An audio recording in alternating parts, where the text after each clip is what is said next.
Welcome friends. இன்றைக்கி நம்ம Tamil Nadu Samacheer Kalvi 9th standard chapter 1 set தெரியல எக்ஸாம்பிள் 1.3 பார்க்க போகிறோம். ப்ராப்ளத்தை பார்ப்போம். If A equal to 1 2 3 4 5 7 9 11 find N of A. இதை பார்க்கறதுக்கு முன்னாடி கார்டினல் நம்பர்னால் என்னென்னு பார்ப்போம். கார்டினல் நம்பர்னால் என்னென்னா number of elements in a set.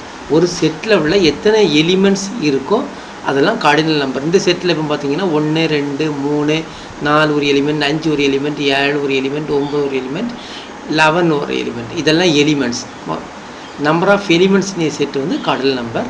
இதை ஃபார்ம் வந்து எப்படி இருக்குன்னா ரோஸ்டர் ஃபார்ம் இல்லை டேப்லர் ஃபார்மாக இருக்கணும்.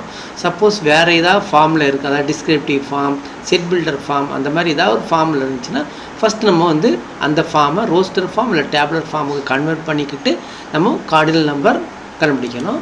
இதை வந்து நம்ம எப்படி இன்னொரு விதமாக சொல்லணும்னா என் ஆஃப் ஏ, என் ஸ்மால் என் போட்டுட்டு ப்ராக்கெட்டில் அந்த செட்டோட இது எழுதிக்கணும். இப்போ ஏனா ஏ எழுதிக்கணும், பினா பி எழுதிக்கணும்.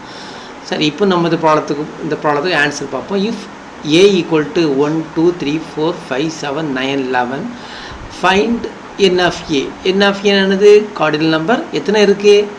1 2 3 4 5 6 7 8. ஸோ மொத்தம் 8 எலிமெண்ட்ஸ் இருக்குது. So answer n of a equal to 8. Thank you friends.